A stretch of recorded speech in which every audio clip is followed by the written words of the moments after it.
नमस्कार दोस्तों। आज हम बात करेंगे एसएमपीएस पावर सप्लाई की। जैसे आप देख सकते हो मेरे पास ये सेट टॉप बॉक्स की पावर सप्लाई है और सेट टॉप बॉक्स की पावर सप्लाई से ही हम समझेंगे कि एसएमपीएस की सप्लाई कैसे काम करती है। तो जैसे आप दोस्तों देखोगे मेरे पास ये एलजी का भी बोर्ड है, तो इसमें भी एसएमपीएस सप्लाई लगी हुई है। इधर आपका डीटी लगा हुआ है और ये ऑटो कपलर वगैरह लगा हुआ है, तो सेम वर्किंग है। तो हम जैसे देखेंगे हमारी ये डाइकिन की है, तो ये डाइकिन की पीसीबी है, इसमें भी एसएमपीएस सप्लाई लगी हुई है। तो सबका जो वर्किंग है सेम है। तो आज हम इसी को समझेंगे कि ये कैसे काम कर रही है। तो कुछ सर्किट मैंने आगे बनाया है, कुछ मैं आपके सामने बनाऊंगा जिससे कि आप लोगों को अच्छी तरीके से समझ में आ जाए। तो जैसे हम देखेंगे सबसे पहले कि हमारा जो सप्लाई है हमारी यहाँ पे आ रही है और यहाँ से हमारा ये फ्यूज़ लग रहा है, जो यहाँ पे लगा हुआ है, ये फ्यूज़ लगा हुआ है। इसके थ्रू सप्लाई डायरेक्ट हमारी लाइन फिल्टर पे आ रही है। तो जैसे आप देख सकते हो ये लाइन फिल्टर पे आ रही है और न्यूट्रल आपका यहाँ से लाइन फिल्टर पे आया। तो मैंने यहाँ पे फ्यूज़ बना दिया है, ये फ्यूज़ है। तो ये फ्यूज़ जो लगा हुआ है, ये फ्यूज़ लगा हुआ है और फ्यूज़ के बाद डायरेक्ट ये लाइन फिल्टर पे आ रही है। और सेम ये न्यूट्रल है हमारा और ये हमारा फेस है। तो हमने यहाँ से फेस दिया और यहाँ से न्यूट्रल दिया और डायरेक्ट हमने देखो इसके अंदर कोई भी सेफ्टी डिवाइस नहीं लगी हुई है। लेकिन जैसे आप इन कंपनी की कोई भी पीसीबी आप उठाओगे तो इसमें बीच में यहाँ पे आपका एक वीडीआर लगा देती है कंपनी, जो सेफ्टी के लिए होता है। और कुछ कंपनियां नॉन पोलराइज कैपेसिटर भी ऐड कर देती हैं, जो कि इसमें नहीं लगा हुआ है। लेकिन मैंने आपको बता दिया कि ये चीज़ें भी हो सकती हैं और किसी में नहीं भी हो सकती। उसके बाद जब हम इसको लाइन फिल्टर के बाद होंगे, डायरेक्ट हम इसको क्या करते हैं कि जब हमारा रेक्टिफायर हो जाता है तो हम इसको एसी से हमारा करंट डीसी बन जाता है। तो जब डीसी बनेगा तो हम इसके अंदर से प्लस अलग कर लेंगे और माइनस अलग कर लेंगे। तो जैसे आप देख सकते हो कि दो डायोड इधर लगे हुए हैं प्लस में और दो ही हमारी न्यूट्रल में लगे हुए हैं। तो हम प्लस प्लस दोनों में से निकाल लेंगे। तो ये इसमें से निकाल लिया प्लस और एक प्लस हमने इसमें से निकाल लिया। तो क्या होता है दोस्तों कि हम ये प्लस प्लस क्यों निकालते हैं, पहले इसको भी समझ लेते हैं। कि मैं तो आपको ग्राफ बनाना सिखा रहा हूँ कि किस तरीके यदि हम सिंगल डायोड लगाते हैं तो सिंगल डायोड के अंदर से जब हम प्लस को निकालेंगे तो हमारा जो अल्टरनेट करंट है, जो एसी करंट होता है, वो अल्टरनेट इस तरीके से चलता है। तो जो इस तरीके चलता है तो एक बार यहाँ प्लस वोल्टेज बनते हैं और इधर माइनस वोल्टेज बनता है। लेकिन जब हम एक सिंगल डायोड लगाते हैं तो हमारा जो अल्टरनेट करंट है कुछ इस तरीके से चलता है। तो क्या होता है, ये माइनस तो नहीं होता है, ये प्लस रहता है। लेकिन इसके अंदर भी ये वाला जो ग्राफ है ये हमारे यहाँ जीरो वोल्टेज होते हैं, क्योंकि जो हमारा अल्टरनेट करंट है एक बार प्लस होता है और एक बार माइनस होता है। तो यदि हम सिंगल डायोड लगाएंगे तो पल्स के रूप में हमें ये डीसी प्राप्त होगी। तो इसीलिए हम क्या करते हैं, एक डायोड और लगा लेते हैं। तो दो डायोड जब लगते हैं तो जो ये पल्स जो होती है, ये वाली पल्स, तो इसको दूर करने के लिए तो ये पल्स इस तरीके से आएगी और जो पल्स हमें उधर नहीं मिल रही है तो उस पल्स को ये भर देगी। तो क्या कर रही है, जब ये प्लस उठ रही है तो इस वाले गैप को भर देगी। तो यहाँ प्लस ऐड हो जाएगा और जब ये वाला यहाँ पे गैप है तो ये वाली प्लस इसको भर देगी और ऐसे ही इस प्लस को ये भर देगी। तो क्या हो रहा है दोस्तों, दो डायोडों से हम क्या है, हम शुद्ध डीसी निकाल लेते हैं। तो जैसे हमने देख सकते हैं तो ये डायोड से हमारी यहाँ से डीसी निकल गई। तो ये हमारा प्लस वोल्टेज मिल गया हमें।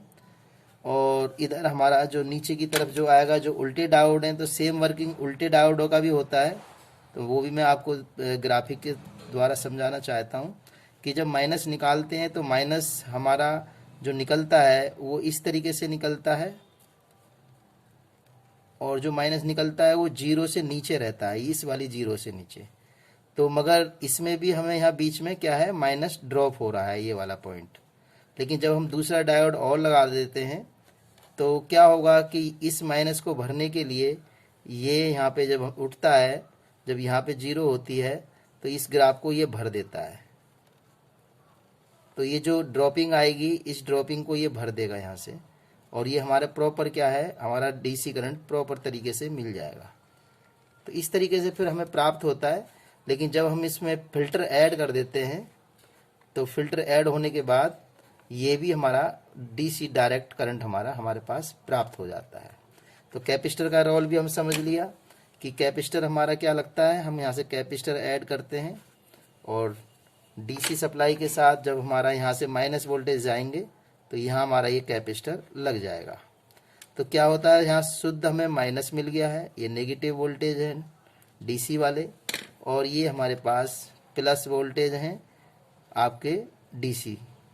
और ये जो वोल्टेज होते हैं 300 प्लस डीसी वोल्टेज के करीब हमें प्राप्त होते हैं, और इन्हीं वोल्टेज को हम स्विचिंग कराते हैं। तो दोस्तों आप इस चीज़ को समझ गए हो कि हमने डायोड क्यों लगाते हैं। डायोड हम इसलिए लगाते हैं दो, क्योंकि जब हमारा इसमें प्लस आएगा तो हम इधर इसमें से भी प्लस निकाल लेंगे इस डायोड से, और उस जब दोबारा इसमें प्लस चला जाएगा तो प्लस इस डायोड के थ्रू हम निकाल लेंगे। तो क्या होगा, हमारे पास डायरेक्ट करंट जो है वो हमारा प्लस ही मिलता रहेगा। कैपेसिटर ऐड करने से क्या होगा कि जब हमारा कैपेसिटर नहीं लगता है तो कुछ ग्राफ हमारा डीसी का इस तरीके से चलता है कि प्रॉपर ये सीधा नहीं हो पाता है, लेकिन जब फिल्टर हम इसके अंदर ऐड कर देते हैं तो ये ग्राफ हमारे पास इस तरीके से बन जाता है। तो दोस्तों अब आपने समझा कि हमने किस तरीके से इसको लिया है। अब समझेंगे दोस्तों कि हम इसमें स्विचिंग कैसे कराते हैं। तो स्विचिंग के लिए इसी सप्लाई को हम ले लेते हैं और ये सप्लाई नीचे आ जाती है, और यहीं से एक हमारे पास जो चॉपर भी कहते हैं और कुछ डीटी ट्रांसफार्मर भी बोलते हैं, तो इसको स्विचिंग कराना होता है। तो जैसे हम इस सर्किट में समझेंगे तो ये कैपेसिटर जो लगा हुआ है, ये कैपेसिटर जो भी आपको कैपेसिटर मिलेगा तो ज़्यादा वोल्ट का जब भी कैपेसिटर होगा तो वो कम यूएफ का होगा। तो जैसे आप देख सकते हो, मैं ये नंबर भी आपको दिखाने की कोशिश करूँगा। तो ये देखोगे आप, तो ये कैपेसिटर जो है ये 400 वोल्ट का है और 6.18 यूएफ का है। तो इस पे हम यहाँ मेंशन भी कर सकते हैं 6.1 यूएफ का है और 400 वोल्टेज का। तो दोस्तों जब भी हमारा कोई भी कैपेसिटर लगेगा, जब भी हमारा जो 300 प्लस वोल्टेज होंगे तो यहाँ 400 या 450 का ही कैपेसिटर हमें लगाना पड़ेगा। अब हम क्या करेंगे कि इस डीटी ट्रांसफार्मर को क्या होता है कि हमें इसी को स्विचिंग करानी होती है। तो इसके लिए हम जब समझेंगे तो यहाँ से क्या हो रहा है कि ये डीटी पे इस तरफ आ जाएगी और यही वोल्टेज हमारे डीटी के द्वारा इस पे आ जाएंगे। और ये आईसी की जो पिन देखोगे तो ये आईसी लगी हुई है, इसकी 4 पिन है, तो मैं यहाँ 4 पिन बना देता हूँ इनकी। तो ये 4 पिन है और चारों पिन एक साथ हैं ये। तो ये आईसी की में पूरी तरीके से कनेक्ट हो जाता है, और इसके सामने भी 4 पिन बनी हुई हैं, तो मैं 4 पिन और बना देता हूँ आईसी की। तो ये आईसी है, इसका नंबर भी मैं आपको बता देता हूँ, नंबर है इसका। तो दोस्तों अब हमने इन आईसी की जो चारों पिन है एक साथ कनेक्ट है। तो जैसे आप देख सकते हो, मैं आपको दिखाने की कोशिश करता हूँ। तो ये चारों पिन एक साथ कनेक्ट हो रही हैं, आप यहाँ से सर्किट से देखोगे तो ये वाला जो डीटी ट्रांसफार्मर है और इससे ये पूरी चारों की चारों पिन कनेक्ट हैं। अब हम इस ग्राउंड की बात करेंगे। तो जो ग्राउंड है हमारा, जो इस कैपेसिटर से ग्राउंड आ रहा है, तो ग्राउंड जो हमारा सीधा आ रहा है इन 2 पिनों के ऊपर। तो हम इस ग्राउंड को इन दोनों पिनों के ऊपर लेके आ जाएंगे। तो ये ग्राउंड हमारा इन दोनों पिन के ऊपर आ चुका है। तो ये दोनों पिनें क्या है, एक साथ हैं, तो हमने एक साथ ये बना दी है। उसके बाद हमारे पास ट्रांसफार्मर का एक ऑक्सिलरी वाइंडिंग और होती है। तो ये वाइंडिंग और है हमारे पास। तो जैसे आप देखोगे तो ये जो ट्रांसफार्मर लगा हुआ है, तो ये एक वाइंडिंग है जो यहाँ से ऐसे करके ये इस तरीके से आ रही है, और जो हमारी दूसरी पहली वाइंडिंग है वो इस तरीके से आ रही है। तो ये वाइंडिंग क्या करेगी, तो एक हिस्सा इसका ग्राउंड होगा, तो जो ग्राउंड के साथ ही अटैच होगा, तो ये ग्राउंड का है, तो ये सीधा इसके साथ ये कनेक्ट हो जाएगा। और जो दूसरा सिरा है इससे एक डायोड लगाया जाएगा। तो यहाँ से एक डायोड लगाएगा, जैसे ये आप देख सकते हो एक डायोड लगा हुआ है। तो ये यहाँ से आया, यहाँ से एक डायोड है। तो यहाँ पीछे हम देखते हैं तो ये डायोड लगा हुआ है। तो ये डायोड इस तरीके से लगा होगा, और ये डायोड डायरेक्ट जो इससे बन के आ रही है सप्लाई, सीधा इसकी इस वाली पिन पे आएगी। तो इस पिन पे आने के बाद क्या होगा, ये सप्लाई डायरेक्ट इधर आई और इस डायोड के थ्रू इसकी इस नंबर पिन पे आ गई है।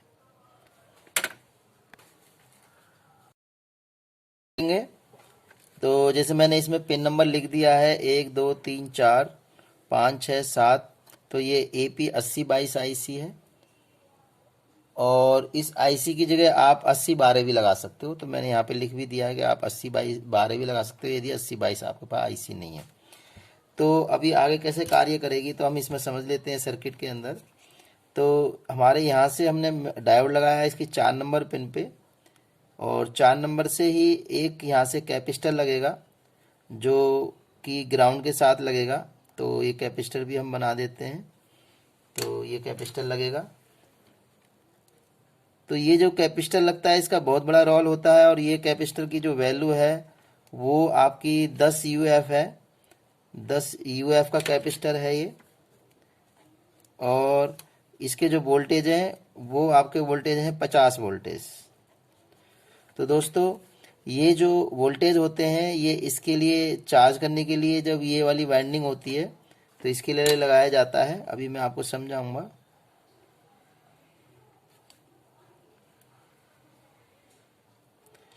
तो हमारे ये वाइंडिंग भी हमने तैयार कर ली है और इसके जो ये जो वोल्टेज है ये डायोड जो बनाता है यहाँ से वोल्टेज इस कैपेसिटर को चार्ज हो जाता है और चार्ज होने के बाद इस वाली पिन पे आ जाता है।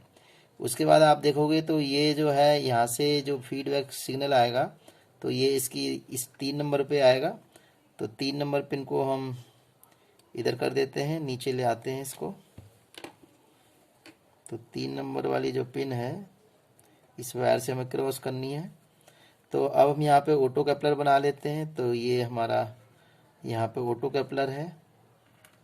तो ये ऑटो कपलर हम बना लेते हैं और ऑटो कपलर के अंदर ये ट्रांजिस्टर होता है, फोटो ट्रांजिस्टर।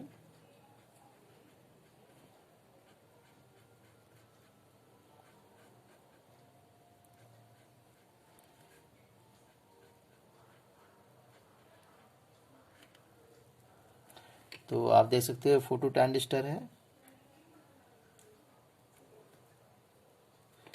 और इसकी दूसरी जो साइड होती है ये इधर इधर LED डायोड होता है। तो ये भी मैं बना देता हूँ LED डायोड। तो ये LED डायोड है। ये यहाँ से इसके लिए लाइट पड़ती है।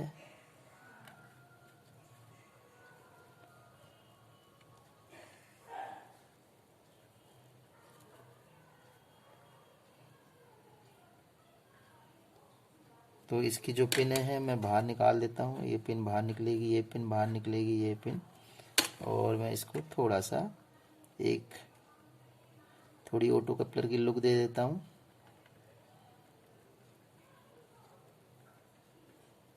तो ये ऑटो कपलर है हमारा। और ऑटो कपलर से अब हम यहाँ थोड़ा आउटपुट की बात करेंगे। तो आउटपुट की बात करेंगे तो ये जब हमारी ये सप्लाई आउट निकलती है तो इसमें कई सारी सप्लाई यहाँ आउट हो रही हैं। तो सबसे पहले हम 1 नंबर के आउटपुट को लेंगे। तो जो 1 नंबर की आउटपुट है उस पर सीधा एक डायोड लगा हुआ है। तो हम डायोड लगा देंगे। तो ये 1 नंबर वाला ये वाली है। तो ये डायोड लग गया और इसके आगे यहाँ पे एक कैपेसिटर लग रहा है। तो ये यहाँ पे कैपेसिटर है और यहाँ कनेक्टर लगा हुआ है। तो ये सप्लाई बाहर जा रही है, यानी कि इस सप्लाई का यूज इसमें नहीं किया जाएगा। ये सिर्फ यहाँ से सप्लाई ये जैक के द्वारा उठा ली जाएगी। तो इस वाले यहाँ पे हम इसमें कैपेसिटर भी ऐड करेंगे। तो इसमें ग्राउंड देख लेते हैं। तीसरे नंबर की जो वाइंडिंग है तो वो ग्राउंड आ रही है। तो 2 नंबर से भी वोल्टेज बनेंगे इसके। तो इसी 2 नंबर से देखोगे तो एक डायोड 2 नंबर से भी लगा हुआ है और जो ग्राउंड निकल रहा है वो इस वाली से निकलेगा। तो ये 3 नंबर से ग्राउंड बन रहा है। तो जैसे आप देख सकते हो, मैं आपको पास में दिखाना चाहूँगा। तो ये 3 नंबर जो है इससे ग्राउंड निकलेगा और इस 3 नंबर से ग्राउंड जो निकलेगा वो ही इसका ग्राउंड बनेगा। तो हमने 3 नंबर से ये ग्राउंड निकाल दिया है। तो एक कैपेसिटर हम यहाँ से लगाएंगे इसके अंदर।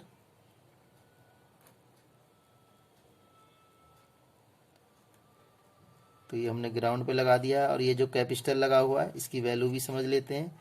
जो 2 नंबर पे लगा हुआ है ये वाला कैपेसिटर लगा हुआ है, ये वाला है, ये 2 नंबर पे लगा हुआ है। तो 2 नंबर वाला जो लगा हुआ है ये लगा हुआ है 220 UF। तो ये जो कैपेसिटर है मैं रेड से लिख देता हूँ, 220 UF है। और इसके जो वोल्टेज है 25 वोल्टेज का है। और जो ये वाला जो कैपेसिटर है ये वाला, तो ये कैपेसिटर ये भी लगा हुआ है, तो इसको भी हम बना लेते हैं। तो एक कैपेसिटर ये वाला लगा हुआ है और इसका हम ग्राउंड बना के इसको इधर ही ग्राउंड कर देंगे। तो ये ग्राउंड हो रहा है। और आपका ये भी सेम ही वैल्यू का है, तो 220 UF 25 वोल्ट। तो एक सप्लाई हमारे पास ये बन गई है और एक सप्लाई हमारे पास ये बन गई है। तो जो ये वाली सप्लाई है तो हम देख लेते हैं कितने वोल्ट की सप्लाई है। तो ये वाली वोल्टेज जो है ये आपके जो है 12 वोल्ट की सप्लाई है। और एक जो इसमें 35 का है, तो 35 का है, तो ये आपकी 24 वोल्ट की सप्लाई है। ये DC प्लस वोल्टेज है, ये भी प्लस बार है, DC वोल्टेज है। और जो अगली जो सप्लाई बन रही है, एक ये आपका नेगेटिव बना है, तो एक सप्लाई ये बन रही है, यहाँ से एक डायोड लगाया है जो आपका यहाँ पे आया हुआ है। तो एक सप्लाई यहाँ से बनाई हुई है, तो यहाँ से भी एक डायोड लगाया गया है। और डायोड लगाने के बाद जैसे सेम कैपेसिटर लगाना पड़ेगा, क्योंकि कैपेसिटर के बिना हमारी प्रॉपर DC सप्लाई नहीं बनती है। तो एक डायोड इसके साथ ही ग्राउंड के साथ ही अटैच है। तो ये हमने ग्राउंड बना दिया है। तो हमारे पास एक सप्लाई ये मिल गई है। और ये वाली जो सप्लाई है और इस पर जो कैपेसिटर लगा हुआ है इसको भी हम समझ लेते हैं कितनी वैल्यू का लगा हुआ है। ये वाली जो सप्लाई है ये आपकी 5 वोल्ट DC सप्लाई है। और इस पे जो कैपेसिटर लगा हुआ है ये 100 UF लगा हुआ है और ये आपका 10 वोल्ट का है। और एक सप्लाई और बनी है हमारे पास जो यहाँ से यहाँ डायोड लगा हुआ है, तो इसको और समझ लेते हैं। तो एक वाइंडिंग और है इसके अंदर और यहाँ से एक डायोड और लगा है। तो जब भी आप सप्लाई में देखोगे, जब भी डायोड कोई लगेगा तो इस पे कैपेसिटर कंपलसरी है, क्योंकि बिना कैपेसिटर के वो क्या नहीं होगा, वो ग्राउंड नहीं हो पाएगा। तो हम इधर ला के इसको ग्राउंड कर देंगे। और ये वाला कैपेसिटर भी हमने लगा दिया। और इस कैपेसिटर की वैल्यू देख लेते हैं कितनी है। तो ये कैपेसिटर जो है इधर लगा हुआ है, यहाँ से यहाँ सप्लाई आई है और ये यहाँ पे लगाया हुआ है। तो इसकी जो वैल्यू लगी हुई है, इसकी वैल्यू है, इसका भी आपका सेम है 100 UF और 10 वोल्ट DC का है। और ये जो सप्लाई है ये आपकी 3.3 वोल्ट DC है। तो दोस्तों जैसे हमारे पास सप्लाई ये मिल गई है, तो अब हम इसकी वर्किंग का समझेंगे। तो अब इसमें से एक सप्लाई ली जाएगी जो रेगुलेट करी जाएगी, जो TL 431 लगेगा और वो ऑटो कपलर को बताएगा। ऑटो कपलर के द्वारा ये PWM ये ऑसिलेटर IC होती है। तो ये IC जो है AP 8022 है। तो हमारा इसी को हम ग्राउंड कराते हैं इसके साथ, और जो कि हमारा इस सिग्नल के थ्रू कराया जाता है। तो अभी हम समझेंगे इसमें कौन से वाले वोल्टेज लिए हैं। तो इसमें 3.3 वाले वोल्टेज लिए हुए हैं, क्योंकि इस वाले वोल्टेज को ही लिया है। तो ये वाले वोल्ट सबसे नीचे आएंगे। तो इस पे हमें जो रेजिस्टेंस लगाई जाएंगी वो 2 रेजिस्टेंस लगेंगी। एक रेजिस्टेंस पहले लगेगी और एक रेजिस्टेंस फिर यहाँ ग्राउंड कराई जाएगी। जो ये रेजिस्टेंस ग्राउंड होती है यहाँ पे आके ग्राउंड हो जाएगी। और यहाँ पे हमारा TL 431 लगेगा। इसकी 3 टांग होती हैं, तो इसकी एक टांग पे ये सीधा यहाँ से कनेक्ट हो जाएगा और TL 431 की एक टांग यहाँ ग्राउंड हो जाएगी, जैसे एज इट इज ये हो रखा है। तो ये ग्राउंड हो जाएगी और इसकी जो ये वाली पॉइंट है इस पे आ जाएगा। ये इसका 1 नंबर पिन है, तो मैं इसमें ब्लैक से लिख देता हूँ जो आपको दिख जाए। 1 नंबर पिन है, ये 2 नंबर है, ये 3 नंबर है और ये 4 नंबर पिन है। तो क्या होगा, अब हमारे इसको भी हमें क्या होगा कि हमें इसको करंट चाहिए, तो ये करंट यहाँ से लिया जाएगा, तो यहाँ से रेजिस्टेंस लगा के यहाँ पे आ जाएगा। तो ये जब आप ये देखोगे तो ये रेजिस्टेंस आके इसको ग्लो कराएगी, क्योंकि इसको यहाँ से रेजिस्टेंस से वोल्टेज कुछ ड्रॉप हो जाएंगे। तो करीबन इस पे यदि आप चेक करोगे तो वोल्टेज आपको 1 से 1.5 वोल्टेज के लगभग आपको वोल्टेज यहाँ मिलेंगे। और ये TL431 है। वैसे मैं इसका सिंबल बना देता हूँ। ये सिंबल वैसे तो SCR होता है, तो ये इस तरीके से होता है, तो इस तरीके से बना होता है। और इसके अंदर यहाँ पे ये गेट होता है, तो ये गेट है, ये एनोड है और ये कैथोड है। तो इसका जो सिंबल होता है इसका TL431 का मैं लिख देता हूँ, TL431। तो ये इस SCR होता है, लेकिन इसको बना हुआ इस 3 टांग का होता है, क्योंकि डायोड वैसे नॉर्मली डायोड होता है, उसी पे एक एनोड दे दी, इस पे एक गेट दे दिया जाता है जो इसको ऑपरेट कराता है। तो आप देख सकते हो, तो यहाँ से हमने ग्राउंड करा दिया है, यहाँ से हमने इसको वोल्टेज दे दी है। अब इन वोल्टेज को ये सेंस करेगा और उसी हिसाब से लाइट ग्लो होगी, और फिर हमारा फोटो डायोड जो इसके अंदर ट्रांजिस्टर लगा हुआ है ये इसको बताएगा। तो हम इसमें देखते हैं कि किस तरीके से सर्किट आगे काम कर रहा है। तो 3 नंबर से जो प्रिंट है वो सीधा आपका ये इसकी 3 नंबर पिन पे ही आ रहा है। तो इसकी 3 नंबर पिन और इसकी 3 नंबर पिन सेम आ रही है, तो हमने 3 नंबर पिन में कनेक्ट कर दिया है। अब हम देखेंगे इसकी जो 4 नंबर पिन है, तो 4 नंबर की जो पिन है यहाँ से इसको कनेक्ट करा रही है ये। तो 4 नंबर से डायरेक्ट ये यहाँ पे आ रहा है एक रेजिस्टेंस के थ्रू। तो आप देख सकते हो ये 4 के 7 रेजिस्टेंस लगी हुई है। तो हम यहाँ से जंप करा देते हैं इसको, और यहाँ से एक रेजिस्टेंस लगी है 4 के 7। तो ये 4 के 7 रेजिस्टेंस लगी हुई है, उसके द्वारा सीधा इस कैपेसिटर के पॉइंट पे ये चला जाता है। तो क्या होगा, तो इस पे जाने से क्या होगा, तो ये इस पे चला जाएगा, और ये इधर से आ रहा है, वायर जंप है, तो मैं दिखा देता हूँ, ये वाली वायर जंप है, तो ये इसमें नहीं है, तो ये इस पे आ जाएगी, इसी का ही रोल है। तो मैं इसको कनेक्ट कर देता हूँ, क्योंकि ये डायोड से आया है, ये हमने यहाँ से कैपेसिटर लगाया और ये रेजिस्टेंस के थ्रू यहाँ पे आया हुआ है, तो ये कनेक्ट है, तो मैंने बना दिया है, इसी का पार्ट है। तो ये 4 नंबर पिन पे आ गया, ये 3 नंबर पे आ गया। तो ये किस तरीके वर्किंग करेगा ये मैं आपको बता देता हूँ, कि जब वोल्टेज यदि हमारी प्राइमरी जो वोल्टेज है हमारी इधर से कम होती है, तो हमारा जब ये स्विचिंग जो सिस्टम लगा हुआ है, तो जब ये स्विचिंग करेगा तो इधर जो वोल्टेज है कम आएंगे, तो ये फटाफट इसको बता देगा TL431 से लाइट ग्लो करके, और ये फोटो डायोड हमारा इस ट्रांजिस्टर ये इसको स्विचिंग कराएगा। यदि वोल्टेज यहाँ कम आते हैं तो इसको ज़्यादा स्विचिंग कराएगा, और यदि ज़्यादा आते हैं तो इसको कम स्विचिंग कराएगा। तो यही स्विचिंग का इसका काम है। तो दोस्तों आज हमने स्विचिंग को समझा कि किस तरह स्विचिंग की जाती है और हमारे पार्ट किस तरह स्विचिंग करते हैं। तो दोस्तों आज हमने SMPS को समझा है। अगली वीडियो में हम और भी कुछ आपके लिए लेके आएंगे जिससे आपको फ़ायदा हो। तो मैं इस पर लिख भी देता हूँ कि SMPS सप्लाई है।